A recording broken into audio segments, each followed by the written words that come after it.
Perfecto. Ahora nosotros vamos a intentar desarrollar un punto, digamos que principal también, ¿sí? Además de la clasificación de hipertensión arterial, que es justamente cómo diagnosticar hipertensión arterial. Porque así, nosotros tenemos dos tipos de pacientes. El primer paciente en que nosotros no sabemos, o él no sabe que tiene niveles elevados de presión arterial, o sea, tiene hipertensión arterial. Y el paciente que ya sabe y tiene que acompañar solamente. Entonces nosotros acá tenemos un padrón, ¿sí?, de diagnóstico, tanto primario, ahí en este momento, primario digo como primera vez, ¿sí?, quanto secundário, ou seja, aquele paciente que já tem hipertensão arterial diagnosticada e nós temos que seguir este paciente. Para isso, nós temos que entender um passo a passo, que para todos os pacientes, a primeira coisa que nós temos que saber é como aferir uma pressão arterial. E eu não vou falar acá e detalhar de como utilizar o tensiômetro, nada disso.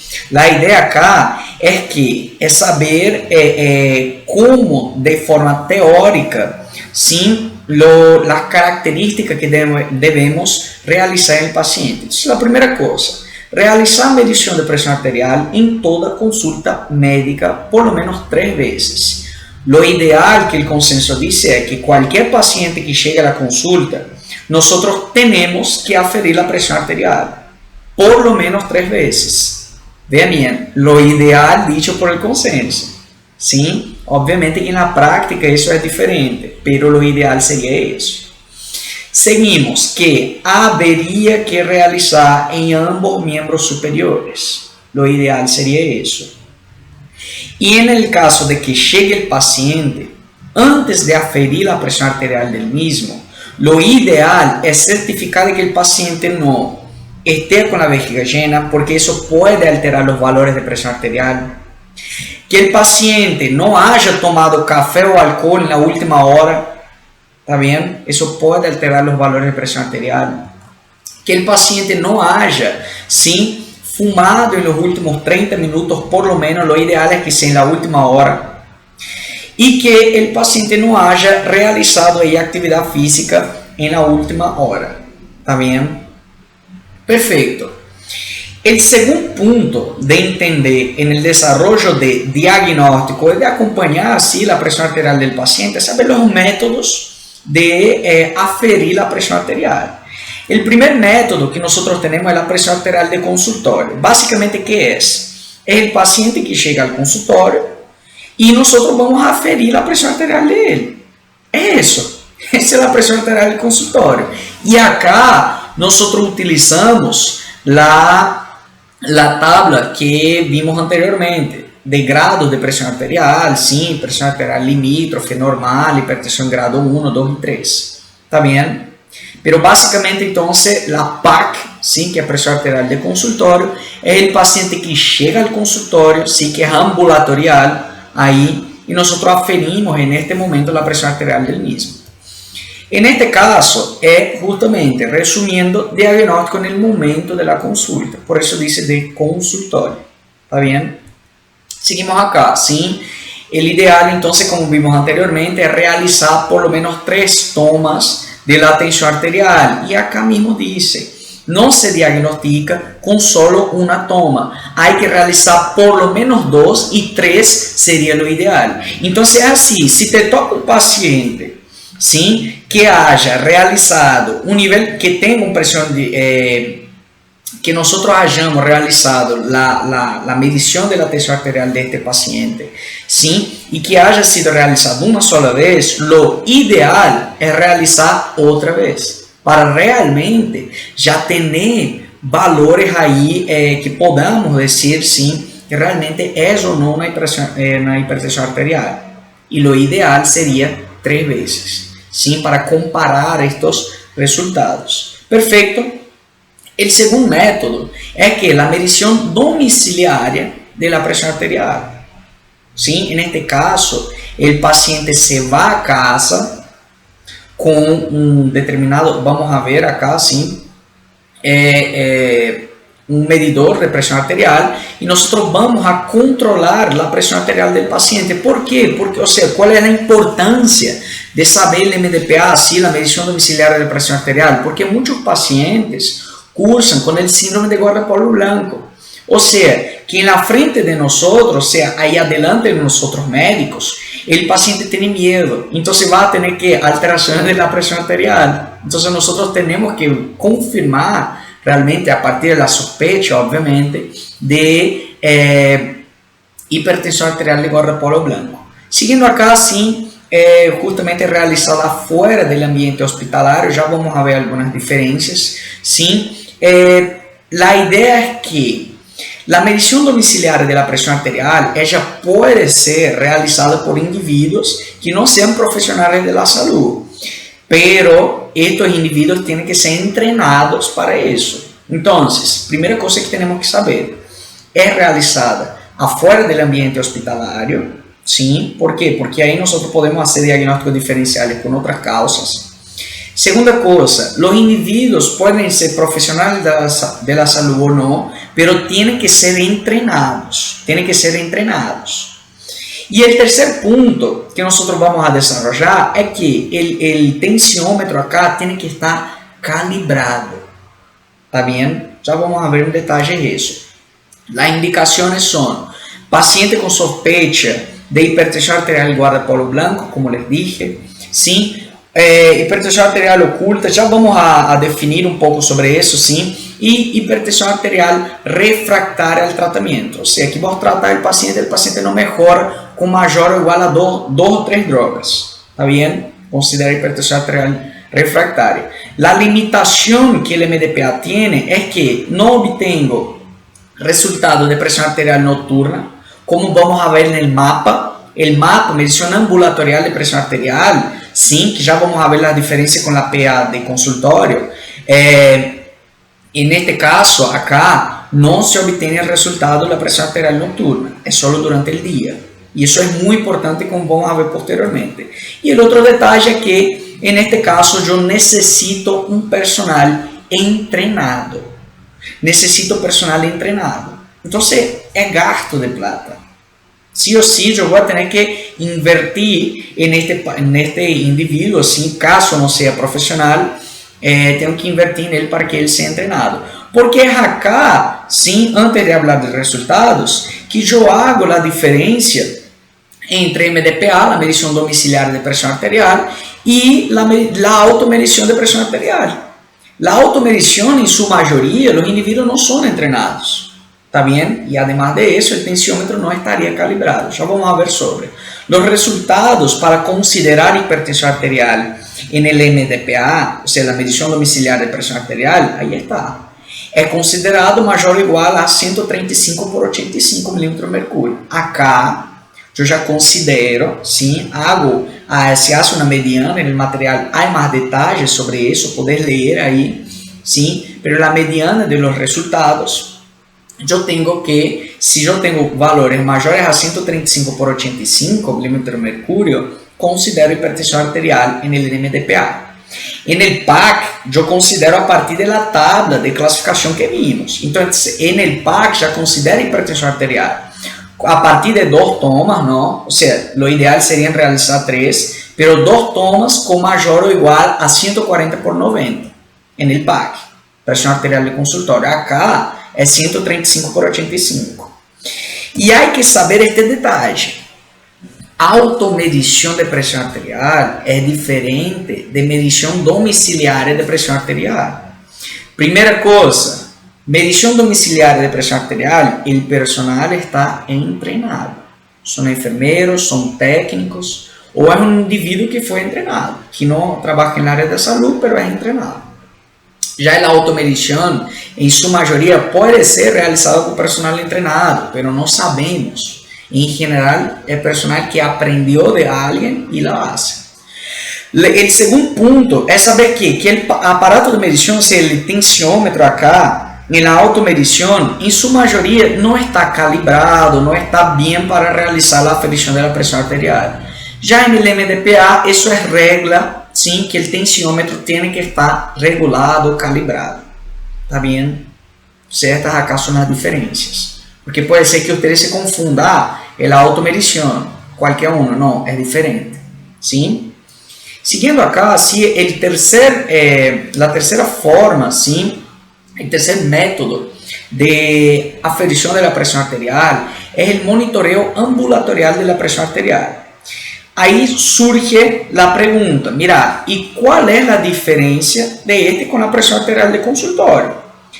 Está en la definición. Presión arterial de consultorio es así que llega el paciente, él va a pasar el paso a paso de ese, si no tomó alcohol, si no tomó café, todo, 2, 3 afericiones, todo lo que hablamos en el primer paso, ¿sí? Y yo voy a aferir en este momento la presión arterial del paciente. Ya en el monitoreo ambulatorial de la presión arterial, el paciente, él va a pasar día y noche en el hospital. Entonces él va a quedar de cierta forma internado y yo voy a tener valores a partir de esta internación del paciente. También él queda en observación. Entonces él pasa más tiempo dentro del hospital, el paciente para el monitoreo ambulatorial de la presión arterial. O sea, que acá yo voy a tener mediciones de valores durante el día y durante la noche. ¿Para qué me sirve eso? Para saber lo que nosotros denominamos de padrón del ciclo circadiano, que vamos a ver posteriormente acá. Entonces, el mapa él va a permitir que registrar variaciones en 24 horas o más. Como les dije, el paciente pasa día y noche en el hospital. Sí, que es diferente de la PAC, sin presión arterial de consultorio, que es ahí en este momento. Segundo, evaluar a presión arterial en el cotidiano del paciente. El paciente puede pasar 1 o 2 días ahí, sim, y complementar las formas anteriores.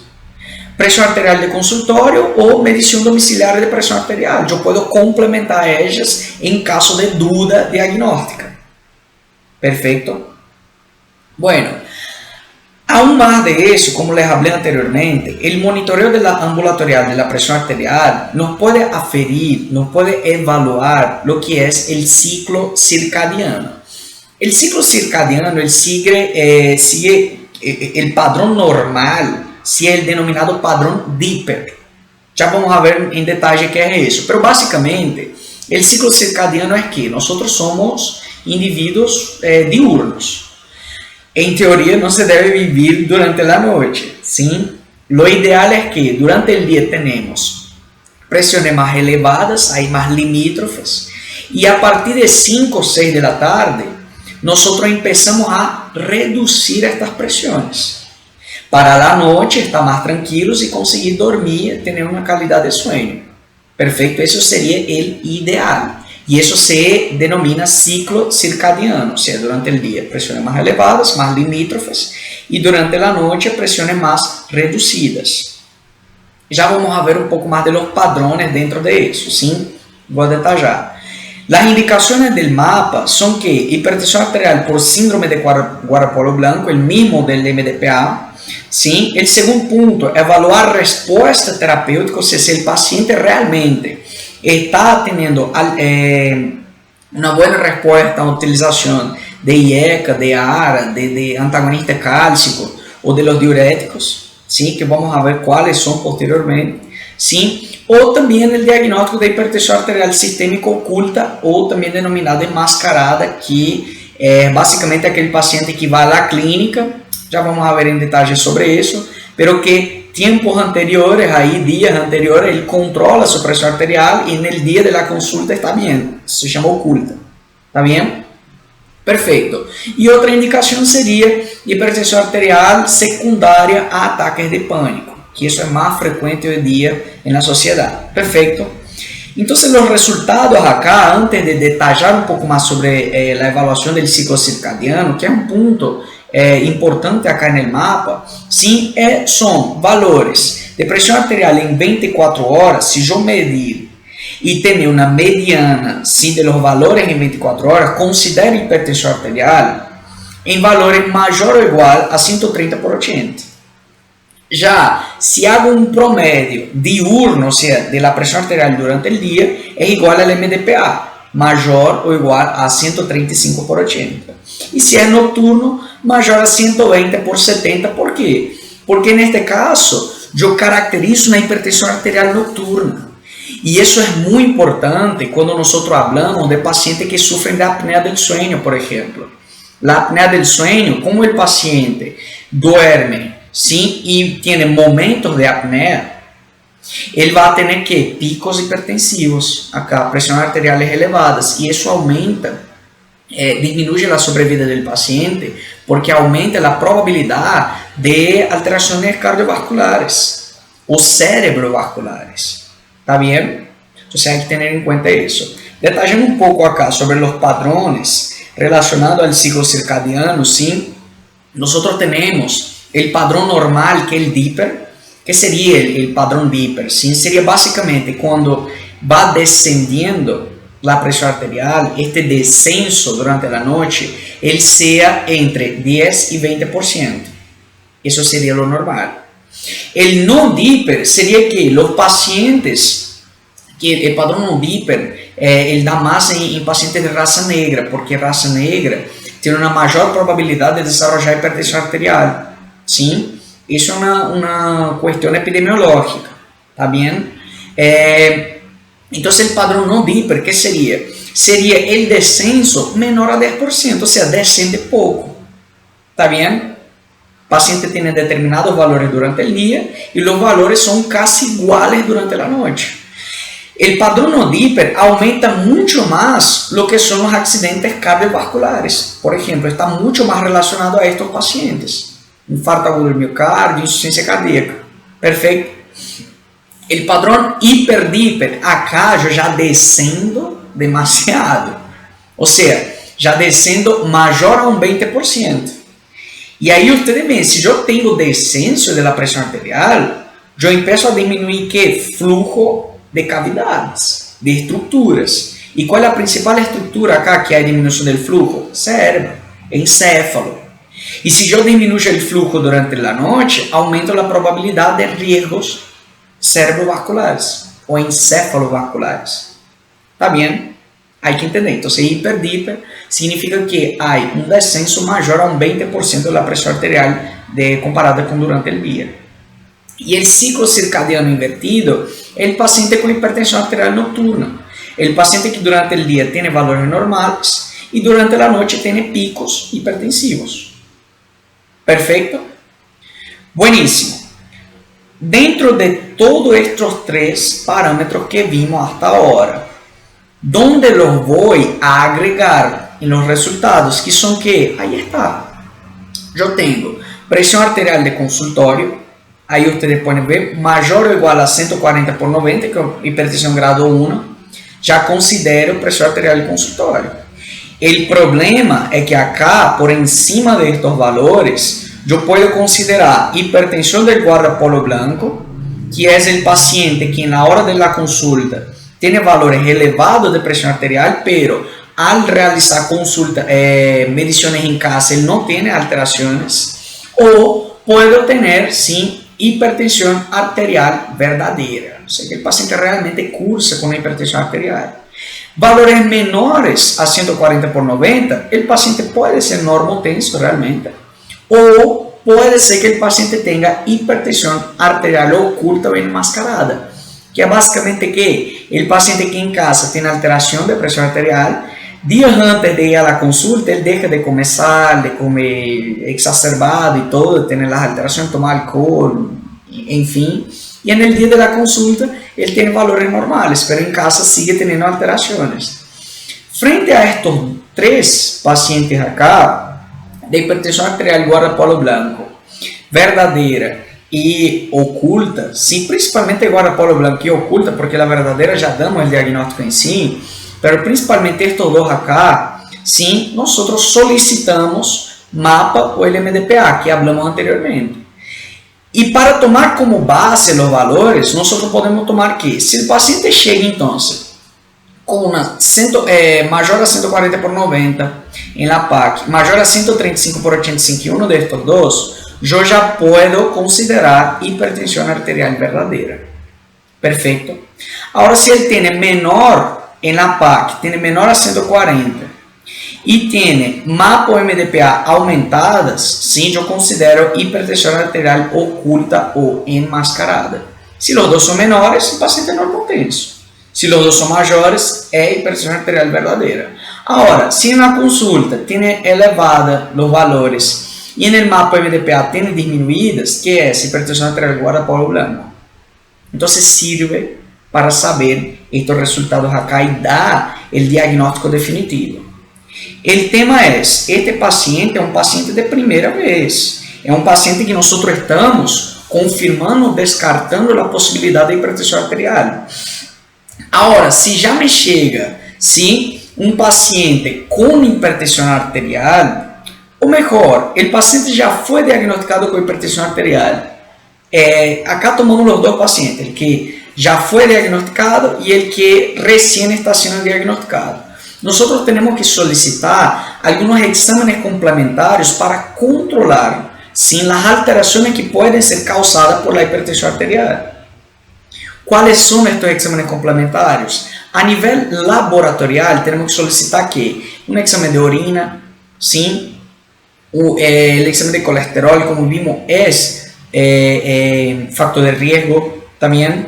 Acá, os níveis de potássio, uricemia, más para controle, Vamos a ver posteriormente a relação de gota com hidroclorotiazida. Também a hidroclorotiazida altera valores de ácido úrico e genera gotas, pero é outra coisa acá relacionada. Vamos ver nesse momento. Níveis de glucemia, creatinina plasmática, principalmente acá, para ver que a funcionalidade renal. Podemos solicitar ureia também, Então, de estudos laboratoriais, são estes 6. Também há necessidade para seguir meu paciente.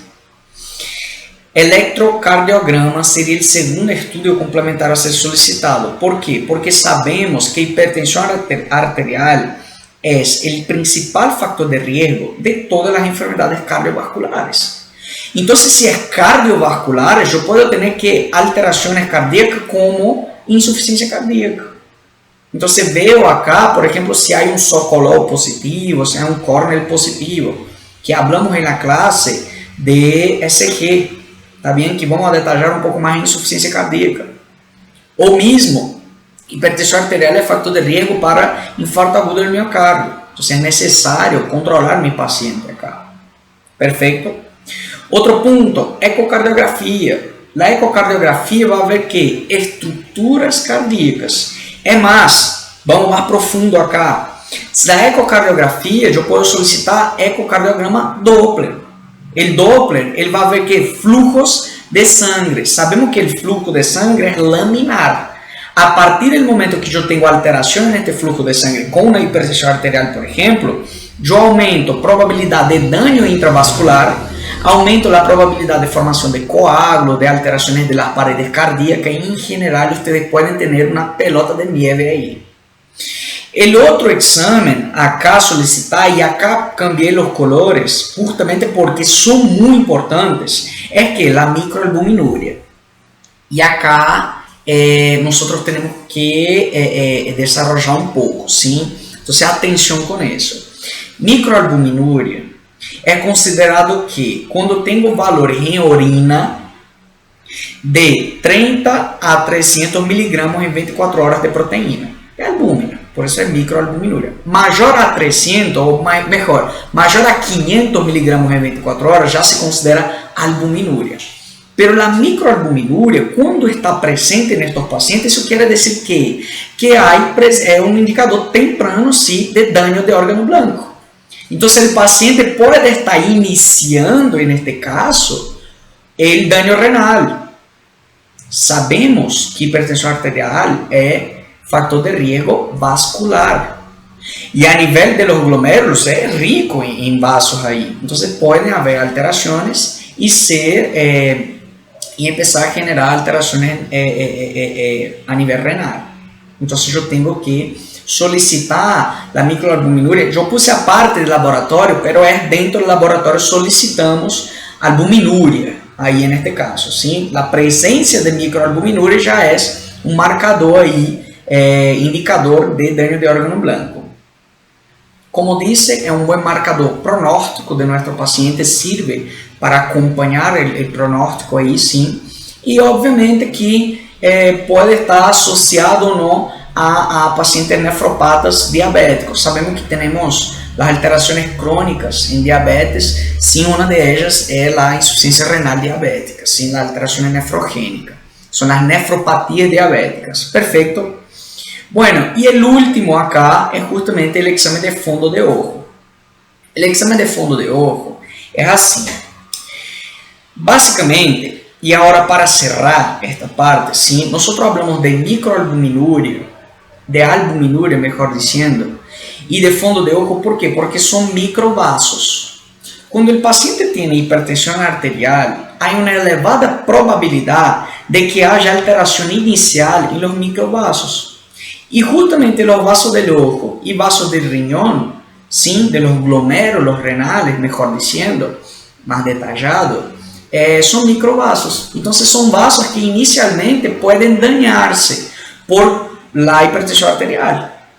Entonces, por este motivo es muy importante solicitar estos exámenes acá. Entonces, obviamente que frente al fondo de ojo, lo que vamos a buscar es el signo de hipertensión endocraniana, que sería el edema de papila. También un paciente que evoluciona con hipertensión arterial y edema de papila puede estar cursando con hipertensión intracraniana. Entonces, hay daño de órgano blanco. Vamos a detallar un poco más en crisis hipertensiva. Mira, entonces acá, ¿por qué es importante saber estos exámenes complementarios? Porque así, si te toca un caso clínico en que el paciente tiene 70, 80 años de edad, o mismo 60, a partir de 60 años de edad, no importa, pero que tiene hipertensión arterial y ya tuvo antecedentes cardíacos o no, y la pregunta del caso clínico es, ¿cómo manejas estos pacientes?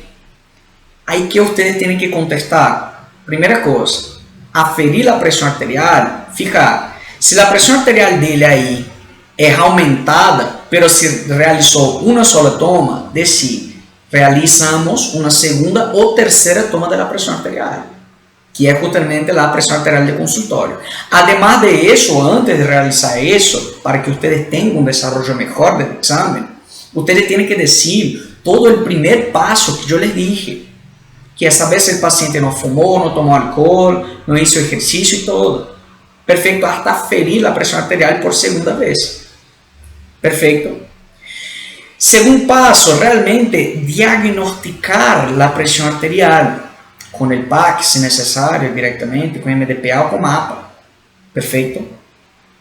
Y el tercer paso acá es solicitar exámenes complementarios, que son laboratoriales, como vimos, y ahí pueden agregar directamente la albuminuria. Ya solicita un fondo de ojo, y los otros, electrocardiograma, ecocardiograma, si necesario. Perfecto. Pero principalmente tiene que, ahí, a partir de eso, ustedes explican, detallan. ¿Por qué solicitaría una microalbuminuria o un fondo de ojo? ¿Por qué? Porque la asociación de presión arterial, de hipertensión arterial, con alteraciones de microvasos, ella es paralela. Entonces, yo tengo que solicitar para acompañar a mi paciente. Perfecto. Y además de eso, un electrocardiograma, un ecocardiograma, ¿para qué? Para acompañar alteraciones electrocardiográficas ahí en el paciente. Si tiene una hipertrofia del ventrículo izquierdo, un bloqueo, lo que sea.